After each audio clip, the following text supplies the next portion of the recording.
तारक अजीज 28 अप्रैल 1936 ਦੇ ਵਿੱਚ ਇੰਡੀਆ ਦਾ ਸ਼ਹਿਰ ਜਲੰਧਰ ਉੱਥੇ ਪੈਦਾ ਹੋਏ। ਸਾਡਾ ਕੌਮੀ ਤਰਾਨਾ ਪਾਕ ਸਰਜ਼ਮੀਨ ਸ਼ਾਦਬਾਦ ਇਹਦੇ ਖਾਲਕ ਹਫੀਜ਼ ਜਲੰਧਰੀ ਵੀ ਜਲੰਧਰ ਦੇ ਪਹਿਲਾਂ ਪਾਕੋ ਹਿੰਦੀ ਇਕੱਠਾ ਸੀ, ਬਾਅਦ ਵਿੱਚ ਵੰਡ ਹੋਈ ਨਾ 1947 ਦੇ ਵਿੱਚ, ਬਲਕਿ ਬਰਤਾਨਵੀ ਹਿੰਦ ਅਖਵਾਂਦਾ ਸੀ ਸਾਰਾ ਖਿੱਤਾ ਜਿਹੜਾ ਹੈ। ਤਾਰਕ ਅਜ਼ੀਜ਼ ਇੱਕ ਐਸਾ ਇਨਸਾਨ ਸੀ, ਅਸੀਂ ਵੇਖਦੇ ਰਹੇ ਛੋਟੇ ਛੋਟੇ ਹਨ ਨੀਲਾਮ ਘਰ ਵੇਖਦੇ ਹੁੰਦੇ ਸਾਂ ਅਸੀਂ, ਉਹਨੇ ਤਾਲੀਆਂ ਦੀ ਗੂੰਜ ਦੇ ਵਿੱਚ ਨੱਸਦੇ ਹੀ ਆਉਣਾ। अल्लाह ताला दे बाबरकत नाम तो शुरुआत करके उन्हें लोगों के मालूमात वंडनी।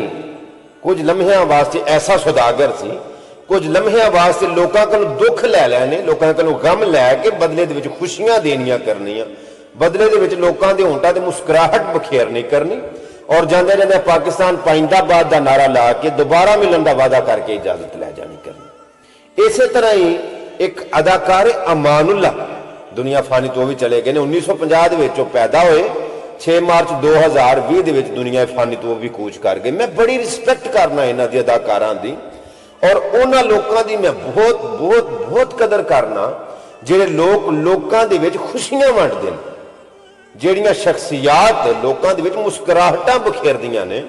मैं उन्हां लोकां दी बड़ी कदर करना। और एक गल याद रखियो, जिहड़े लोग तारीफ दे काबिल ने, जिन्हां लोकां नूं दाद देनी चाहिदी, उन्हां दी तारीफ ना करिए तो समझो कि असीं उन्हां दी हक तलफी करने पे। ये उन्हां दा हक मारन दे मतरादफ है। जिहड़ा बंदा काबिल तारीफ उहदी तारीफ लाजमी करो, जिहड़ा बंदा दाद दा मुस्तहिक है उहनूं दाद जरूर दवो। दुनिया तो टुर गया, मानुल्ला भी टुर गए और जनाब मोहतरम तारक अजीज साहब भी दुनिया फानी तो कूच कर गए ने। अल्लाह उन्हां दी मगफरत फरमावे।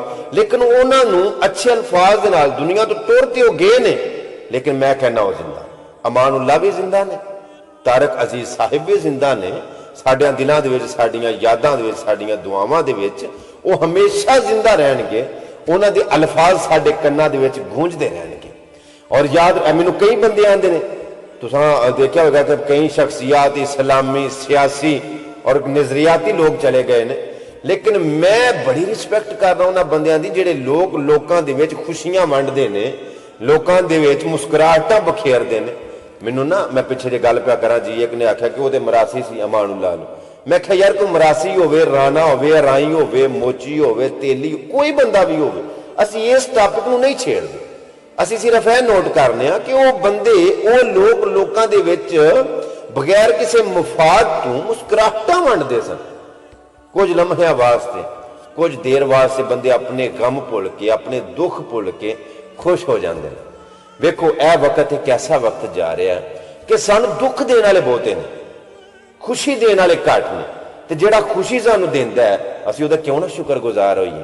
अल्लाह पाक दी ज़ात ए मरहूमैन दी मगफरत फरमाए और जिन्ने भी साडे अजीज़ो करब दुनिया तो चले गए ने, अल्लाह सारियां दा अगे दा भला करे। मैनूं एक ना तारक अजीज साहब दा अज मैं सुन रहा था, इतने खूबसूरत लफ्ज यार। उन्हें कहा किस दा दोष सी किस दा नहीं सी, ये गल्लां हुण करन दियां नहीं, वेले लंघ गए तोबा वाले, रातां होके भरन दियां नहीं।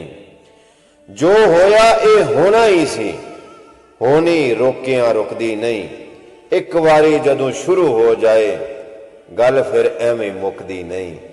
जो होया ये होना ही सी, होनी रोकियां रुकदी नहीं। और आखिर तो मैं अर्ज करना चाहांगा कि कोशिश करो यार यूट्यूब चैनल अवैस घुमन सियालकोटी सबसक्राइब कर लो, नाले बैल का बटन ऑन कर लो, ताकि डेली तुहानू नवे तो नवीं वीडियो मिलदियां रहन। और मेरा साथ दो, मैं तुहाडे वास्ते इल्मी बातां भी, तुहाडे वास्ते हासन वालियां, तुहाडे वास्ते मजाहिया बातां भी तुहाडीआं फरमाइशां दे मुताबिक लैके आना। कोशिश करो अवैस घुमन सियालकोटी चैनल सबसक्राइब करो, नाले बैल का बटन ऑन करो, ताकि डेली तुहानू नवे तो नवी वीडियो वेखण नूं मिलदी रहन। इहदे नाल ही अवैस घुमन सियालकोटी नूं इजाजत दिओ। अल्लाह सोहणे दे वाले सलाम आखिरी वसलाम।